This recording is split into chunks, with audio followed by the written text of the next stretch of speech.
Halo semuanya, perkenalkan nama saya Zura Febriani Manulang. Saya merupakan mahasiswa semester 5 di Prodi Teknik Elektro Telkom University. Dan saya mendaftarkan diri di Digistar Internship sebagai Learning Design and Experience. Motivasi saya adalah saya dapat menerapkan ilmu dan pengalaman saya ke dunia kerja, serta saya mendapat wawasan dan relasi yang lebih luas, yang nanti sangat berguna untuk pengembangan diri saya. Serta komitmen saya adalah mengikuti semua aturan mulai dari rekrutasi hingga kegiatan magang saat saya terpilih nanti. Nah, untuk kesibukan saya saat ini yaitu pertama, saya sebagai asisten laboratorium sensor dan akuator Telkom University.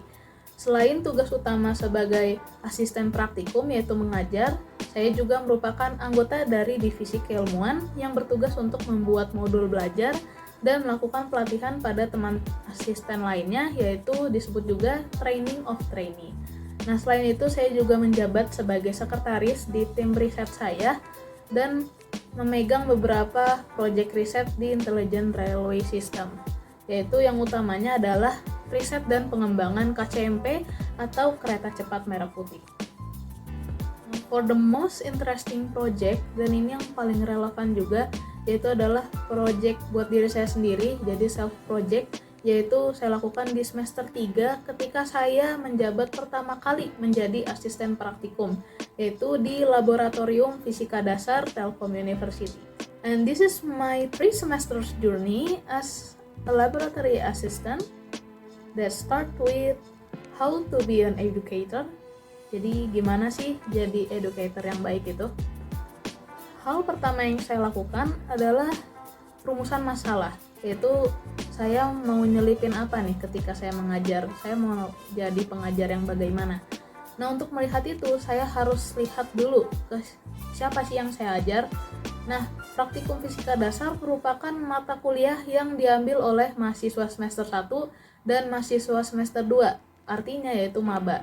Dan di sini saya merumuskan ada 3 hal yang perlu saya perhatikan ketika saya mengajar. Yang pertama, saya harus pembawaannya adalah friendly vibes. Jadi untuk generasi sekarang tuh susah banget untuk dibawa ke vibes yang tegas atau terlalu tegang. Nah, yang kedua yaitu adalah pembawaan saya, yaitu menggunakan bahasa yang sesederhana mungkin. Hindari yang namanya bahasa terlalu baku, terlalu buku yang monoton dan bikin praktikan jadi bosan. Nah, yang ketiga adalah mempertahankan fokus para praktikan, karena sesuai riset tuh mempertahankan fokus itu biasanya hanya 10 menit pertama. Jadi paling tidak tiap 10 menit saya harus punya bait untuk membuat mereka tetap fokus selama praktikum, yaitu selama 2,5 jam. Nah, yang kedua adalah merancang persiapan apa aja sih yang saya butuhin ketika saya terjun di shift mengajar nanti, yaitu adalah saya harus mempersiapkan materi, saya harus paham dengan materinya untuk merangkai kata yang sederhana dan mudah ditangkap praktikan. Lalu yang kedua adalah saya sering menyaring gaya belajar dosen yang menurut saya bagus dan sangat catching untuk para murid. Serta yang ketiga adalah saya mulai berani untuk berbicara dengan orang lain, memulai percakapan walaupun saya introvert yang cenderung untuk menjauhi banyak orang.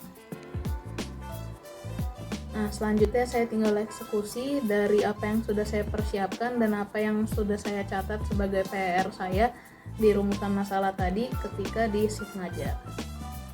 Nah, yang terakhir yaitu saya mengevaluasi dari cara mengajar saya selama 1 semester atau 1 periode mengajar, yaitu melalui surat praktikan. Nah, ini merupakan event dari Laboratorium Fisika Dasar, yaitu praktikan wajib membuat 1 surat kepada asisten favoritnya. Dan puji Tuhan, selama 3 semester saya mendapat banyak surat dan banyak review yang sangat positif dari praktikan.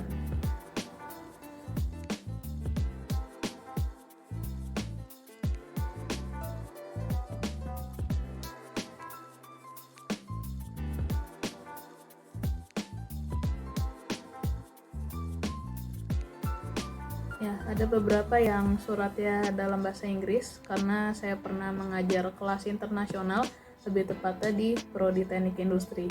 Dan ini adalah 4 langkah yang saya lakukan selama saya mencari tahu menjadi educator yang baik. Nah, kesulitan yang saya hadapi yaitu pertama merangkai kata yang tepat yang mudah untuk dicerna praktikan. Nah, solusinya yaitu saya melakukan pembacaan materi sebanyak 2-3 kali dan melakukan brainstorming. Lalu yang kedua yaitu menghadapi berbagai macam karakter praktikan. Nah, ini mau tidak mau solusinya adalah ya saya harus memperbanyak jam terbang saya, mulai banyak berkomunikasi dengan berbagai macam orang supaya bisa menghadapi tantangan yang kedua ini. Lalu yang terakhir adalah tentang time management.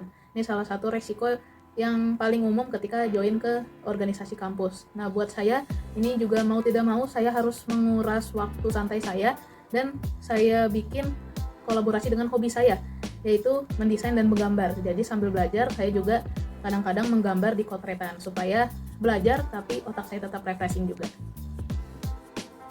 Nah, setelah melakukan proyek ini, saya merasa sangat senang dan bangga dengan diri saya karena mengalahkan diri saya yang introvert, serta belajar bahwa semua kegiatan itu butuh perancangan dan konsep yang baik untuk mencapai goals yang diinginkan. 4 langkah ini tadi sudah saya lakukan di akademik dan kegiatan organisasi saya yang lainnya, dan mendapat hasil yang baik juga, yaitu dengan IP saya yang semakin naik dan produktivitas saya yang semakin baik.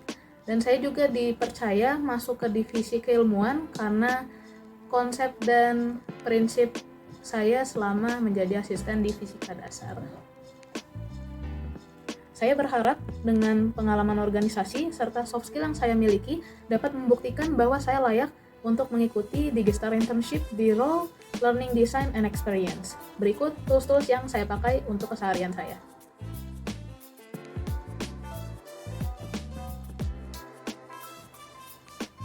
Have a nice day and hope for the best result. Thank you and see you next time.